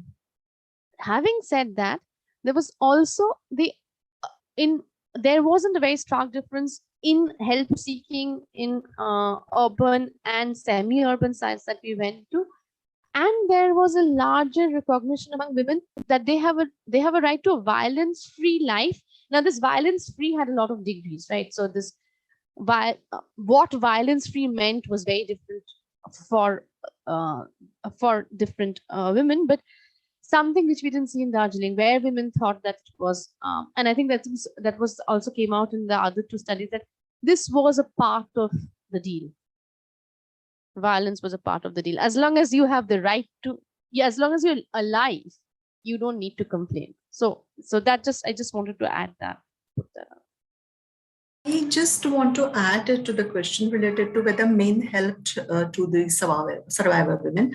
Of course, men help, as Swarna and Nandini pointed out, that their brothers, their fathers, or brother-in-laws, they help them. But the thing is that native families are also patriarchal families. So if male member is supportive, then the family is supportive. That's what come out obviously from the stories. And the thing is that even if the families supported them, in many cases, survivors came back to live with their parents. But now they are, facing some discrimination because it's a stigma in a patriarchal society that your married daughter is coming back to your home. So all, mix of this, emotions, feelings, stigma and discrimination. So this complex wave of everything is there present in the patriarchal, structures. Yeah, absolutely. We do have a comment from Ruchira Goswami, who was also a member of the West Bengal project team, answering Danashri's question about studies on children and domestic violence. I think we're out of time now, so maybe just to conclude, and I'm sure this is a very difficult question for anyone to answer, but what's the way forward tentatively, if there's something that you've seen in all this data that makes you think, oh, this might actually work, or this is something that we could, go to moving forward? Is that something anyone would like to address? May I? Yes, please. Because I tried very hard to include a hopeful slide at the end, or an action slide at the end. And the thing is that you can fix the infrastructural issues. That's the easy thing to point to. But the two other beasts in the room, patriarchy, and then related to that, the lack of confidence that women had in themselves and their entitlement to a violence-free life. I could not find a way to put on a slide all the things that I felt and that I wanted to say. And I think that in our own conversations within the team, this is something that I would want us to explore more, because how do you say smash patriarchy outside of a button? So I really don't know. I think that in debriefings and in advocacy that we do, we will address the infrastructural questions, but the big beasts remain untamed. Yeah, I mean, to kind of follow up on what Swarna said, I mean, you cannot, I think by this time we have all realized that we can't smash patriarchy in one go. But what we can do is peel away the layers one by one. One thing that we have discovered in West Bengal is this, if you can get collectives of women reaching out to women, that is something that has worked in this semi-urban site of ours. And that is a promising model. I'm not saying that it's going to work across the country in the same manner, but it's a promising model where women who have been through it themselves then reach out to other women who are in need of support, tell them how to go about it. Because this how to go about it is also a question that a lot of women facing violence do not know. Yeah. I think maybe on that note, we will wrap up. Thank you so much to all the speakers, Preeti, Girija, Swarna, Nandini, and Supurna, and as well as all the other members of the project team for being here and for all your work on this very important study. The Prajnya campaign has many more events lined up. I've shared the campaign calendar in the chat, including more events from the Surviving Violence Project. So please do have a look at the calendar, and we'd love to see many of you again at some of the other events as well. Thanks to everyone for attending.